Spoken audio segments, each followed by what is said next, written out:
hacer un balance de estos hechos y de la actual actuación del gobierno de Petro durante su primer año como presidente de Colombia, y le doy la bienvenida a Camilo Granada. Eres consultor y analista político. Gracias por estar con nosotros, Camilo. Pues ya escuchamos escuchas ilegales, filtraciones dentro de su primer ciclo, dinero desaparecido, ahora dinero aparecido, pero dentro de su campaña, en fin.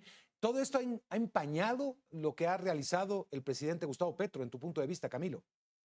Mario, encantado, buenas tardes, muchas gracias por la invitación. Claro, por supuesto, y estos escándalos, tanto el primero que mencionas de las escuchas ilegales y su jefe de gabinete y su embajador, ex embajador y mano derecha durante la campaña, Armando Benedetti, pues, y esto que es lo más grave, obviamente, el escándalo que involucra a su hijo y a dineros ilícitos centrados en la campaña, pues han deteriorado mucho la gobernabilidad y la posibilidad para el presidente de salir adelante con sus reformas. Pero yo creo que este gobierno, si tú miras el conjunto del año del gobierno del presidente Petro, es un gobierno que ha estado marcado por varios elementos que son interesantes y que lo definen. Primero, mucho simbolismo. Tú lo señalabas respecto de la llegada de una mujer negra Uh -huh. por primera vez a la vicepresidencia, mucho simbolismo de los no escuchados, los que han llamado los nadies aquí en Colombia, llegando al poder. Mucho voluntarismo, creyendo que a punta de voluntad se resuelven los problemas. Un poco de populismo, muchísima retórica y poca ejecución. Y eso es lo que yo creo que es el gran balance del gobierno del presidente durante este año. Improvisación también de alguna manera, cuando se ha hablado de acuerdos de paz también, vaya, había mucha expectativa porque finalmente la izquierda parecía que era un puente natural para lograr ya una paz de comunicación, por lo menos acuerdos de comunicación con la guerrilla y con otras partes importantes, pero también ha sido un problema, ¿no? El llegar a los acuerdos, digamos, de una manera mucho más consensuada. Sí, señor, yo creo que la improvisación que tú señalas es particularmente dramática en el caso de la paz total, de como ha llamado el presidente su iniciativa para llegar a la mesa de negociación con todos los grupos ilegales. Hay mucha improvisación, muchos frentes abiertos en simultánea, muy poca planeación y muy poca estrategia.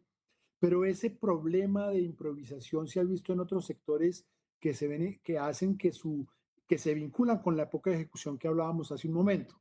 Entonces, yo creo que hay ahí una parte importante de los problemas del gobierno es que toda esa retórica, todo ese voluntarismo no se ha ido acompañado de una disciplina, de una metodología, de una estrategia para sacar adelante esos programas y hay donde hay unos problemas serios. Ahora, Camilo, también hay que reconocer que hay una oposición fuerte, sí, pulverizada, digamos, atomizada, pero fuerte en Colombia, que ha estado a la espera de los errores también para tratar de sacar raja política. Eso también es una realidad. Por supuesto que sí, señor. Y la oposición ha capitalizado muy bien todos los errores del gobierno, esos errores de falta de experiencia en muchos casos, en muchos de sus funcionarios, en falta de conocimiento de todos los engranajes burocráticos de un Estado, y eso lo ha aprovechado muy bien la oposición. Pero claro, por supuesto, los principales problemas del gobierno son lo que llaman las heridas autoinfligidas, en Claro. particular hablando de los escándalos que mencionabas, pero también la propia decisión del gobierno, del presidente, de acabar con una coalición que estaba funcionando y que le estaba dando mayorías para aprobar sus reformas en el Congreso, y que él decidió implosionar de la noche a la mañana y declararla muerta de un solo tacazo. Ahora, un año de administración es cuando pues empieza, bueno, todavía me refiero al resto de América Latina, no habíamos visto un caso, o habrá muy pocos, en donde empiezan a perder tan rápidamente margen de maniobra, popularidad incluso. ¿Cómo está? ¿Cómo lo ves? Es decir, todavía le resta bastante administración, estamos empezando apenas, Camilo.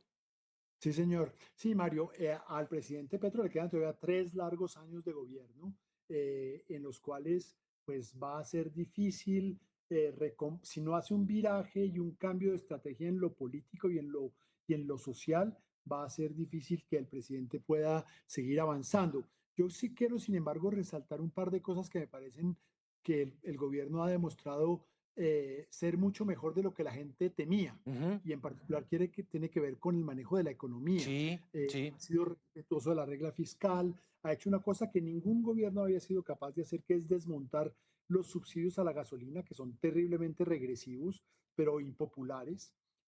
Pasó la reforma tributaria, se ha reducido el desempleo, se está empezando a bajar la inflación, la fuga de capitales no es tanto como se creía, por el contrario, la inversión ha venido creciendo. Entonces yo creo que hay que reconocerle al gobierno que por lo menos en la parte económica lo está haciendo bien. Y yo creo que es ahí donde podría efectivamente recomponer su agenda de Ujú. reformas para tratar digamos, de alcanzar por lo menos parcialmente los objetivos que se trazó en los 3 años que le quedan de gobierno. Veía también el desempeño de la moneda, de la divisa colombiana, una de las más apreciadas junto a la mexicana en los últimos meses, lo cual habla también de solidez. Vaya, evidentemente estamos hablando de factores externos, pero también de solidez en el marco interno, económico, y así ha sido. Es decir, incluso estos días donde hubo una depreciación de la moneda, del peso colombiano, pues ya volvió a recuperar, y eso habla también de aparente responsabilidad, donde había una gran expectativa, bien lo señalas, ¿no? Porque cuando llegan los gobiernos de izquierda, creo que la automática pregunta es, ¿van a trastocar el sistema económico del país? Y aparentemente ha resultado pues bastante responsable en las macrofinanzas, Camilo. Sí, señor. Sí, cuando a la izquierda siempre se piensa que van a llegar a las manijas de la economía, economistas heterodoxos, y el presidente Petro ha escogido economistas muy ortodoxos en cuanto al incremento de las tasas de interés para controlar la inflación, la reforma tributaria para incrementar los ingresos del país y reducir el déficit fiscal, etcétera, etcétera. Entonces, creo que ese manejo ortodoxo de la economía es un punto importante que le da confianza a los colombianos y a los analistas externos y a los inversionistas externos, y eso puede ser un puntal fundamental para que el gobierno salga adelante de estas crisis y estas A dificultades. ver, te lo voy a preguntar de esta manera. ¿Crees que todavía puede rectificar el camino, buscar consensos, arreglar con el poco margen de maniobra política que tenga, o todo va a depender de lo que pase con el proceso a su hijo, principalmente, Camilo? Yo creo que este es un momento difícil para el gobierno. En el inmediato va a ser difícil conseguir reabrir conversaciones con los demás partidos políticos que hoy en día conforman mayorías en el Congreso, porque todo el mundo tiene miedo de terminar involucrado en el escándalo. Pero yo creo que este proceso va a terminar, si me permites, Mario, en un gran escándalo, y, como dicen, la montaña dio a luz a un ratón, porque a partir de todo esto, que es muy grave y muy serio y muy negativo, pues pasar al estadio siguiente, que es comprobar en qué se gastaron esos dineros en la campaña, si entraron realmente los dineros a la campaña, si la administración y el presidente y el candidato estaban enterados, va a ser muy difícil, y yo creo que esto va a terminar en, en, en pocos resultados, y la gobernabilidad, este escándalo va a pasar, y yo no creo que de aquí a un año este siga siendo el foco de la discusión en Colombia, salvo Bueno, que haya nuevas pruebas, por supuesto.